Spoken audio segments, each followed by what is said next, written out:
Welcome to Tamil Sams insider YouTube channel. இந்த வீடியோவில் நாம் இப்போ ரீசெண்டாக கோர்ட்லேருந்து வெளிவந்திருக்க நியூ கவர்மெண்ட் ஜாப் தான் பார்க்க போகிறோம். இந்த நோட்டிஃபிகேஷனில் அசிஸ்டன்ட் டைப்பில் போஸ்டிங்ஸ் கொடுத்துருக்காங்க. உங்களுக்கு பார்த்தீங்கன்னா எக்ஸ்பீரியன்ஸ் எதுவுமே கேட்கல. ஃப்ரெஷர்ஸ் தாராளமாக இந்த போஸ்ட்டுக்கு எலிஜிபிள், விண்ணப்பிச்சுக்கலாம். இனிஷியல் சேலரியே பர் மந்த்துக்கு 35,400 ரூபாய் பேசிக் பே சொல்லியிருக்காங்க. இது இல்லாமல் எக்கச்சக்கமாக உங்களுக்கு அலவன்சஸும் இருக்கும். அலவன்சஸ்லாம் சேர்த்து ஃபஸ்ட் மந்த் சேலரியே 50,000க்கும் மேலே கிடைக்க நிறைய வாய்ப்புகள் இருக்குது. இந்த போஸ்ட்டுக்கு ஆன்லைன் மூலமாக விண்ணப்பிக்க சொல்லியிருக்காங்க. பர்மனெண்ட்டான சென்ட்ரல் கவர்மெண்ட் ஜாப் ஆப்பர்ச்சுனிட்டி தான்.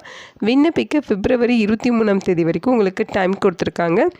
தமிழ்நாட்டில் இருக்க 38 மாவட்டத்தை சார்ந்த ஆண்கள் பெண்கள் எல்லாருமே இந்த போஸ்ட்டுக்கு எலிஜிபிள். இதோட அஃபிஷியல் நோட்டிஃபிகேஷன் அண்ட் எலிஜிபிலிட்டி பற்றின டீட்டெயில்ஸ் இப்போ நான் ப்ரீஃபாக எக்ஸ்பிளைன் பண்ணுறேன். வீடியோவை ஸ்கிப் பண்ணாமல் முழுமையாக பாருங்கள். அதுக்கு முன்னாடி நீங்கள் இப்போ தான் இந்த சேனலுக்குள்ளே முதல் முறையாக வரீங்க அப்படின்னா நம்ம சேனலில் சப்ஸ்கிரைப் பண்ணிவிட்டு பெல் சிம்பிள் ப்ரெஸ் பண்ணி ஆல்கிற நோட்டிஃபிகேஷனில் செட் பண்ணிக்கிங்க. அப்போ தான் நாங்கள் கொடுக்குற எல்லா கவர்மெண்ட் ஜாப் ஆப்பர்ச்சுனிட்டியும் உங்கள் ஃபோனுக்கே டைமுக்கு நோட்டிஃபிகேஷனாக கிடைக்கும். இந்த ரெக்ரூட்மெண்ட் ரிலேட்டடான apply link and notification link எல்லாமே இந்த வீடியோவோட டிஸ்கிரிப்ஷன்லையும் ஃபஸ்ட்டு கமெண்ட்லையும் பின் பண்ணியிருக்கோம். செக் பண்ணி பாருங்கள். இந்த வீடியோக்கு ஒரு லைக் கொடுத்துருங்க. நீங்கள் கொடுக்குற லைக் தான் எங்களுக்கு அடுத்தடுத்த வீடியோ போகிறதுக்கான மிகப்பெரிய மோட்டிவேஷனாக இருக்கும். இப்போ வாங்க நம்ம வீடியோக்குள்ளே போகலாம்.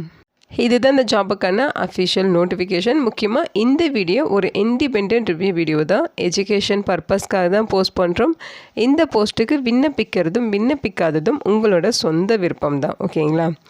இந்த நோட்டிஃபிகேஷன் நமக்கு எங்கேருந்து கொடுத்துருக்காங்க அப்படின்னு பார்த்தீங்கன்னா ஹை கோர்ட் ஆஃப் டெல்லியிலேருந்து ரிலீஸ் பண்ணியிருக்காங்க.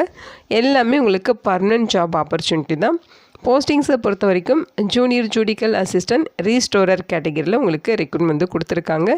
இந்த போஸ்ட்டுக்கு அப்ளை பண்ணுறதுக்கு பிப்ரவரி 4 பிப்ரவரி 23 வரைக்கும் நீங்கள் ஆன்லைனில் அப்ளை பண்ணிக்கலாம். உங்களுக்கு ஆன்லைன் போர்ட்டல் ஓப்பனில் இருக்கும்.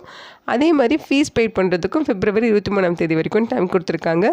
அப்ளிகேஷன்ஸ் ஏதாவது தப்பாக ஃபில் பண்ணிட்டீங்க, அதை கரெக்ஷன் பண்ணிக்கணும் அப்படிங்கிற பட்சத்தில் உங்களுக்கு பிப்ரவரி 27 கரெக்ஷன் விண்டோ ஓப்பன் பண்ணுறாங்க. அன்றைக்கி நீங்கள் அந்த கரெக்ஷன்ஸ் எல்லாமே பண்ணிக்கலாம்.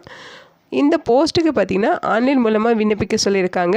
ஆல் இந்தியன் சிட்டிசன்ஸ் இந்த போஸ்ட்டுக்கு எலிஜிபிள். இது பர்மனெண்ட்டான சென்ட்ரல் கவர்மெண்ட் ஜாப் ஆப்பர்ச்சுனிட்டி. ஓகேங்களா? மொத்தமாக vacancies 152 vacancies junior judicial assistant restorer கேட்டகரியில் சொல்லியிருக்காங்க.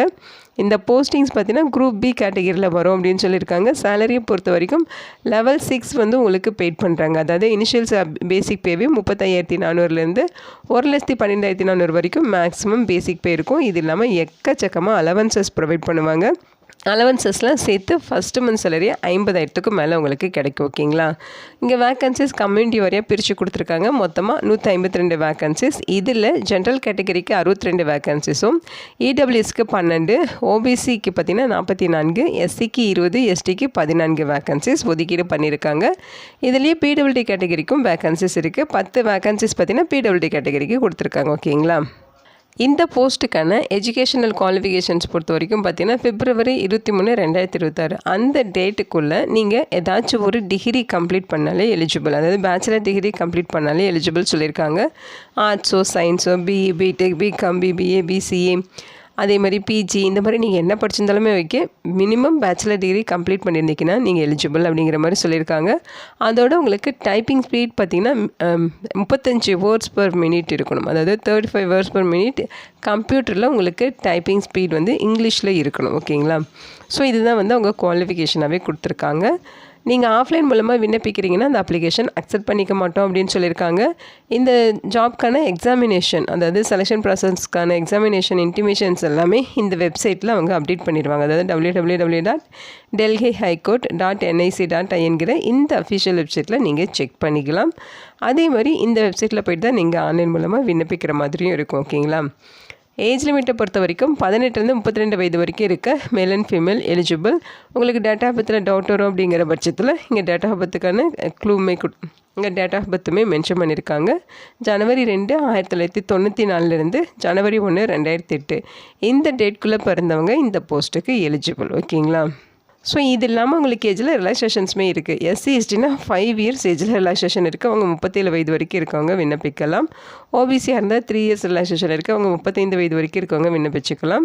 நீங்கள் பிடபிள்யூடி கேட்டகரியாக இருந்தால் ஜென்ரல் இடபிள்யூஸாக இருந்தால் 10 இயர்ஸ் ரிலாக்ஸேஷன், அவங்க 42 வயது வரைக்கும் இருக்கவங்களும். ஓபிசி கேட்டகரியாக இருந்தால் 13 இயர்ஸ் ரிலாக்ஸேஷன், அவங்க பார்த்திங்கன்னா 45 வயது வரைக்கும் இருக்கவங்களும் விண்ணப்பிக்கலாம்னு சொல்லியிருக்காங்க. நீங்கள் எஸ்சி எஸ்டி கேட்டகரியாக இருந்தால் 15 இயர்ஸ் ரிலாக்ஸேஷன் 47 வயது வரைக்கும் இருக்கவங்க விண்ணப்பிச்சுக்கலாம். எக்ஸ் சர்வீஸ்மேனாக இருந்தால் 3 இயர்ஸ் உங்களுக்கு ஏஜில் ரிலாக்ஸேஷன் இருக்குங்கிறத இங்கே சொல்லியிருக்காங்க. ஓகேங்களா? ஸோ இந்த போஸ்ட்டுக்கான செலெக்ஷன் ப்ராசஸ் பார்த்திங்கன்னா உங்களுக்கு ப்ரிலிமினரி எக்ஸாமினேஷன்ஸ் இருக்கும். அந்த preliminary examination CBT objective type எக்ஸாமாக இருக்கும். அடுத்து மெயின் எக்ஸாமினேஷன் அது டெஸ்கிரிப்டிவ் டைப் எக்ஸாமாக இருக்கும். அதுக்கடுத்து பார்த்திங்கன்னா இங்கிலீஷ் டைப்பிங் டெஸ்ட் இருக்கும், அதோட இன்டர்வியூ இருக்கும். இது எல்லாமே ஃபாலோ பண்ணி தான் உங்களை வந்து ரெக்ரூட் பண்ணுவாங்க. ஃபஸ்ட்டு வந்து ஸ்டேஜ் 1 வந்து குவாலிஃபையிங் ஸ்டேஜ். அதில் பார்த்திங்கன்னா உங்களுக்கு ப்ரிலிமினரி எக்ஸாமினேஷன் இருக்கும். அதில் 120 கொஸ்டின்ஸ் வந்து கேட்பாங்க. 3 பார்ட்ஸ் இருக்கும். ஸோ அந்த 3 பார்ட்ஸ் பார்த்திங்கன்னா இங்கிலீஷ் லாங்குவேஜ் அண்ட் காம்ப்ரிகென்ஷனில் 45 கொஸ்டின்ஸ் இருக்கும், 45 மார்க்குக்கு இருக்கும். ஓகேங்களா? இதுதான் சிலபஸ். அதேமாதிரி general awareness and knowledge and current அஃபேர்ஸில் அதேமாதிரி ஈவெண்ட்ஸில் இது ரிலேட்டடாக 45 கொஸ்டின்ஸ் 45 மார்க்குக்கு இருக்கும். அடுத்து பார்த்திங்கன்னா general intelligence, reasoning ability, numerical, arithmetic ability இது ரிலேட்டடாக 30 கொஸ்டின்ஸ் இருக்கும், 30 மார்க்குக்கு இருக்கும்னு சொல்லியிருக்காங்க. ஸோ அந்தந்த பார்ட்ஸ்க்கு ஏற்ற மாதிரி உங்களுக்கு சிலபஸுமே இங்கேயே மென்ஷன் பண்ணியிருக்காங்க. அதை நீங்கள் டீட்டெயிலாக செக் பண்ணிக்கலாம். உங்களுக்கு வந்து நெகட்டிவ் மார்க் இருக்குது, ஒரு ராங் ஆன்சருக்கு 0.25 மார்க் வந்து டிடெக்ட் பண்ணுவாங்க. ஸோ கரெக்டாக ஆன்சர் தெரிஞ்ச கொஸ்டின்ஸ் மட்டும் நீங்கள் அட்டன் பண்ணுங்கள். ஜென்ரல் கேட்டகரியாக இருந்தால் உங்களுக்கு மினிமம் குவாலிஃபையிங் மார்க் பார்த்திங்கன்னா 60 மார்க் சொல்லியிருக்காங்க. ரிசர்வ்டு கேட்டகரியாக இருந்தால் 54 மார்க் சொல்லியிருக்காங்க. ஓகேங்களா? நீங்கள் ப்ரிலிமினரி எக்ஸாமினேஷனில் குவாலிஃபை ஆகிட்டீங்க அப்படிங்கிற பட்சத்தில் உங்களுக்கு பார்த்திங்கன்னா மெயின் டிஸ்கிரிப்டிவ் டைப் எக்ஸாமுக்கு வந்து நீங்கள் அலோவ் பண்ணுவாங்க. ஸோ அந்த எக்ஸாமில் உங்களுக்கு பார்த்திங்கன்னா பார்ட் ஏ பார்ட் பின்னு சொல்லி 2 பார்ட் இருக்கும். பார்ட் ஏல உங்களுக்கு S A writing and letter writing இருக்கும். ஓகேங்களா? எஸ்ஏ ரைட்டிங்க்கு 40 மார்க்கு, லெட்டர் ரைட்டிங்க்கு 10 மார்க் இருக்கும், மொத்தம் 50 மார்க்கு. பார்ட் பி பார்த்திங்கன்னா உங்களுக்கு கிராமர் அண்ட் ட்ரான்ஸ்லேஷன் ரிலேட்டடாக இருக்கும். கிராமருக்கு 30 மார்க்கும், ட்ரான்ஸ்லேஷனுக்கு 20 மார்க்கும். மொத்தம் உங்களுக்கு மெயின் எக்ஸாமினேஷனில் 100 மார்க்குக்கு எக்ஸாம் நடக்கும். ஓகேங்களா? ஸோ அதில் குவாலிஃபை ஆகிறவங்களுக்கு இங்கிலீஷ் டைப்பிங் டெஸ்ட்டு ஸ்டேஜ் 3 வந்து அலோவ் பண்ணுவாங்க.